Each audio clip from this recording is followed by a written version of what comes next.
Today I'm going to introduce you guys to the Ruger American pistol.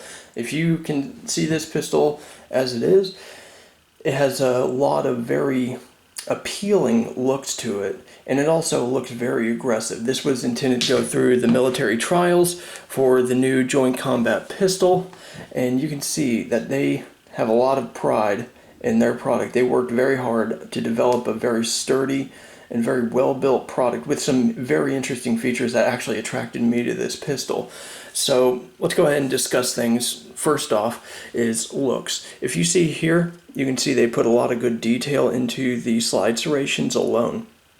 The pattern here, it feels very much like an M&P, how it is very grippy, has a lot of grip on it. You can see the polymer has a lot of machining marks for contouring, and they did a lot to give this a very good look, a very aggressive look, and the build quality on this is astounding. They did a very good job in machining this.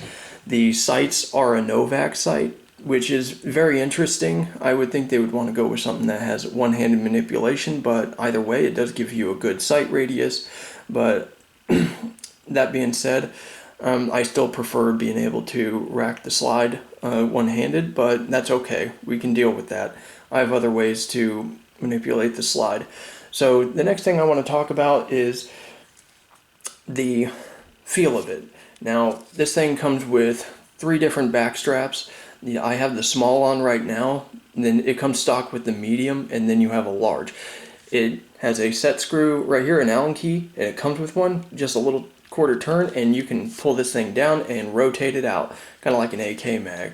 Now, this thing has very awesome texturing. It is very simple in its design, but it works so well. I think everybody would very much appreciate that. Now, you'll find that this thing is kind of heavy, but that's for a reason. Every bit of this pistol is built with high quality, very heavy metals to ensure long life. Now, I think Ruger did a very good job of choosing higher weight metals. A lot of people that would use this as a duty gun can probably appreciate heavier guns that are built a lot stronger.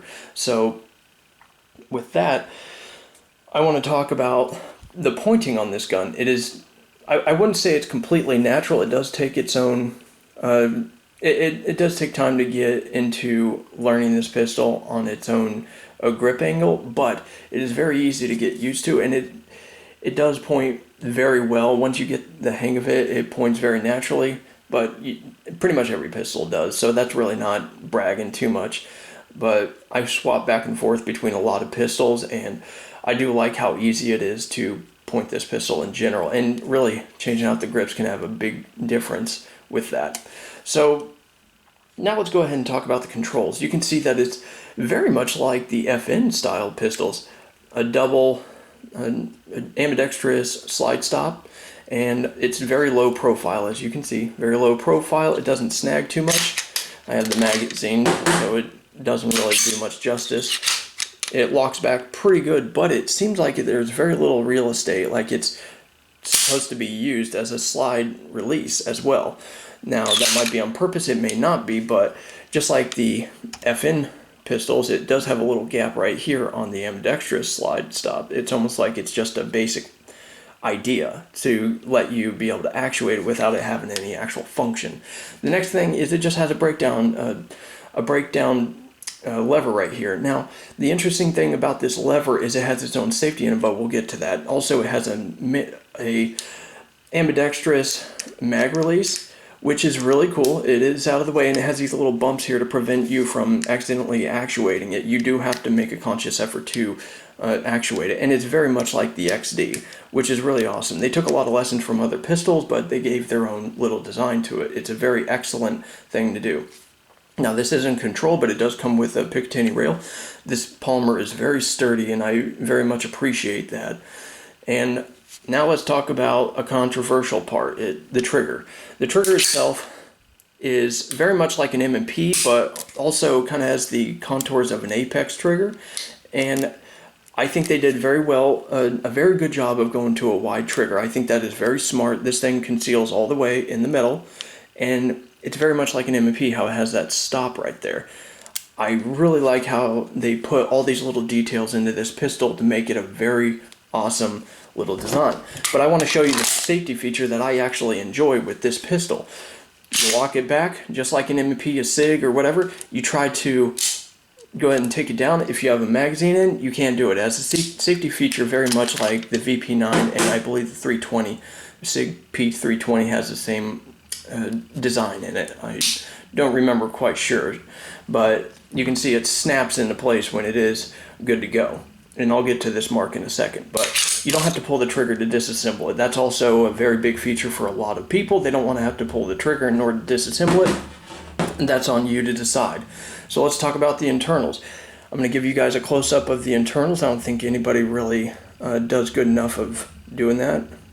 So personally, I like seeing internals. If you'll notice here, it's very well built. And also, a little additional note is you'll notice that all this seam that runs all the way down, this is a full chassis system. All you have to do is line the takedown lever right here and push from the other side, and you can take down the pin here. And then you can reinsert it, and it is kind of a bugger to get back in. It seems to want to go in on its own, and you got to kind of finagle it, and you heard that snap. It's back in, and it's functional again. And this whole thing comes out as a chassis system. There are some parts that need to be aligned when it goes back in, but overall, it's very simple to take care of, and I very much appreciate that, and I like that they're coming into the 21st century with that design to make it easier to maintain. That being said, let's look at the internals some more. Now, this pistol is very much raved about for having very low recoil. That could be for several things. I have not shot it yet, and I will give you my detailed evaluation. This is a rental pistol for testing, so it does have a little bit of wear on it, but I'm going to add a little bit more too. So as you can see, it's a very awesome, well-built, very tough little pistol. And it's really not that little. It comes in a little bit higher with 17 rounds. It comes in a little bit higher than an M&P, but it's a little taller than 5.5 inches. So here you have a steel guide rod, flat wire spring, going to last very long. If you see this type of cap, it's very much like an M&P. It is very, very similar.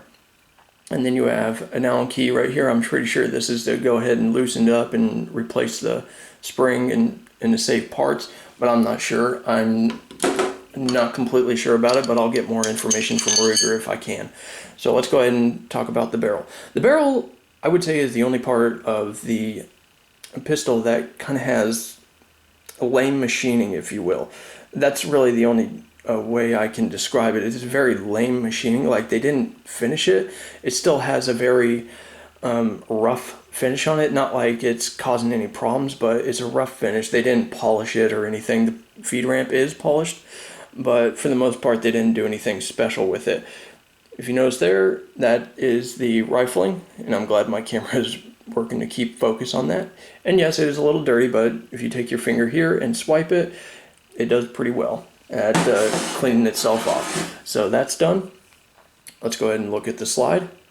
As you can see here, the slide is very nicely machined. I find this interesting that you have this weird metal sandpapery texture right here. I'm not quite sure what that's for, but as you can see, very little wear right here, and very interesting staged machining in these little areas. Not sure what that's for, but again, I'm going to find out from Ruger. I'm going to do as much research for you guys as possible. And as you can see, this channel right here kind of causes some confusion for certain people that I've noticed, or from what I've noticed, that they don't know why it has this channel instead of a solid block. Well, that's because of the trigger mechanism right here. It needs to have freedom to go all the way through because it never goes down all the way. So with that, that's why. And then you have the striker right here, very long striker, and it seems like it goes under its own momentum here. It is spring loaded to prevent it from going all the way forward. It very much reminds me of the Steyr pistol, which I just got as well. So the striker assembly here has a good amount of tension, very low likelihood of actually having a failure to strike the firing pin to the primer hard enough to set off a round. So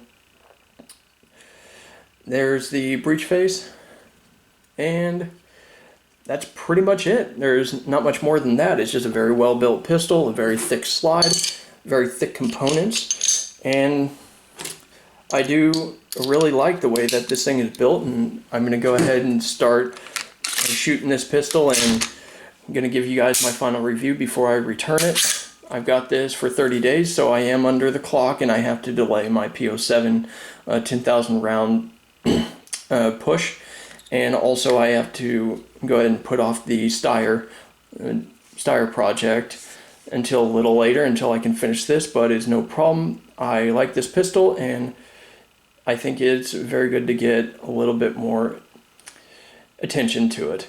So thanks a lot for watching, and you guys have a good one.